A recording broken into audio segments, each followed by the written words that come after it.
visit Isaiah chapter 12, which is titled A Song of Praise. And he gave me this on Valentine's Day, which was 2:14. And it says, "In that day you will say, I will praise you, Lord.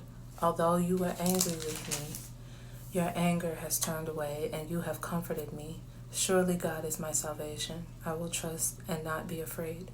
The Lord himself is my strength and my defense. He has become my salvation. With joy you will draw water from the wells of salvation. With joy you will draw water from the wells of salvation." I just put a video out that I made back in January that I just never got around to posting, talking about joy and how joy is coming, right? And even if whatever the Lord is telling you to do, even if it scares you, to just do it, even if you have to do it afraid, right here he is confirming, I will trust and not be afraid. The Lord himself is my strength and my defense. And I was also saying in a video that I made yesterday and posted about how he had showed me the sign of a hook in the sky and how that can mean the Lord's guidance, discipline, protection. And it provides a way of comfort, right? And I also said in the video about how the Lord is going to bring his children comfort, and how we read from Psalms, right? Psalms 23, where it said, the Lord's rod and staff is my comfort, right? It says, you have comforted me. Surely God is my salvation. I will trust and not be afraid. The Lord himself is my strength and my defense. He has become my salvation. With joy, you will draw water from the wells of salvation. In that day you will say, give praise to the Lord, proclaim his name, make known among the nations what he has done, and proclaim that his name is exalted. Sing to the Lord, for he has done glorious things. Let this be known to all the world. Shout aloud and sing for joy, people of Zion, for great is the Holy One of Israel among you.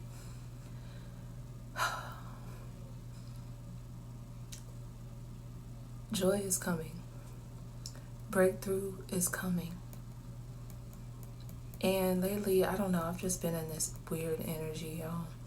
And usually when I get in this space, usually I know that's how I know, like that is a sign for me that there is a shift coming. There is a shift that is about to happen.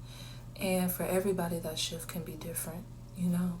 It can be a shift for the betterment of your life, or it could be a shift as into not necessarily be for the worse, but take you back through a cycle, or have you repeat something because there was something you missed, or there was something that the Lord needs you to still learn, right? But this shift that's coming in, it's massive. Like, the energy is stagnant, but it's heavy.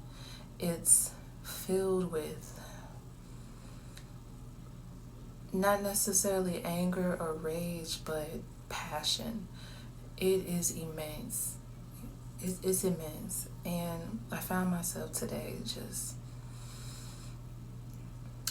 having this burst of anger, is what I can call it. Like, I was just mad. I was upset. I was grieving. Like, I have been grieving and I have been crying to the Lord for the last few days, because I'm just like, Lord, like, there's just so much confusion. There's so much chaos. Like, it's just so much going on.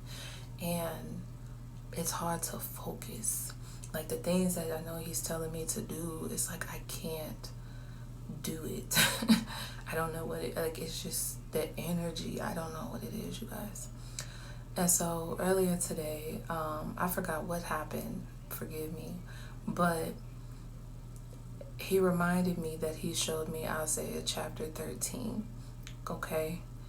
And so he took me to chapter 12 on Valentine's Day, right? A display of God's love, rejoicing, right? Him bringing us joy, him saying, look, I'm about to do this thing for you. So for him to remind me of chapter 13, and then I'm picking up on all this angry energy right after. It's crazy. Like,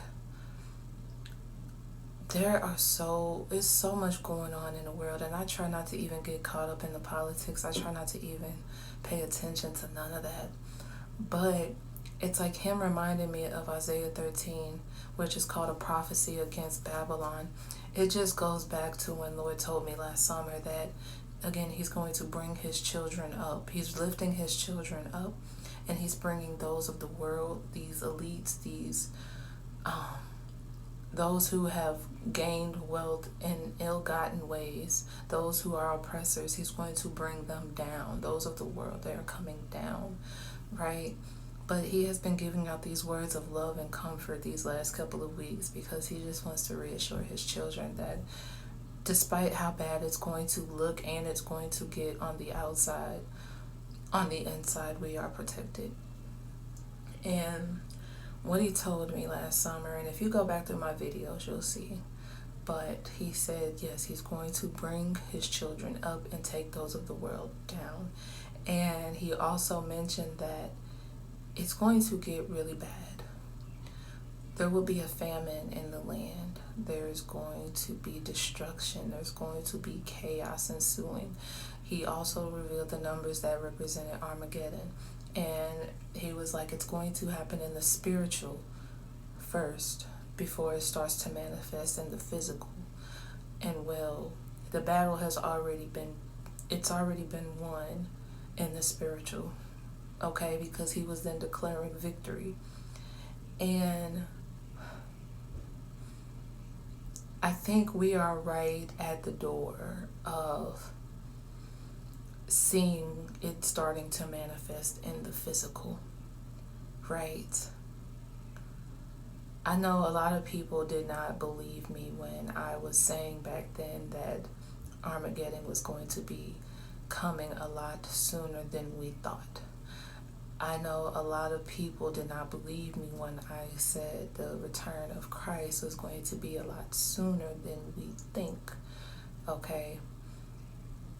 I'm only putting out what I'm being given, okay? So for him to take me to Isaiah 13, it's like he's reminding that what he said still stands. Just like he said with his promise. The promise still stands for his children. That's not going anywhere. If he said it, he said it, right? If he said it, it is so. So we cannot then forget that on the back end of that, yes, we're fine, we are protected, but he still has, he is still angry with the world and the way things are turning out and with the way things are going. And that pretty much explains why I'm picking up on this heavy, passionate energy. Okay, because anything the Lord does, like, yes, we feel his wrath, yes, we feel his anger, and he did promise that he would never flood the earth again, right? But he still cannot let the injustice stand. Okay, that's not what this world was created for.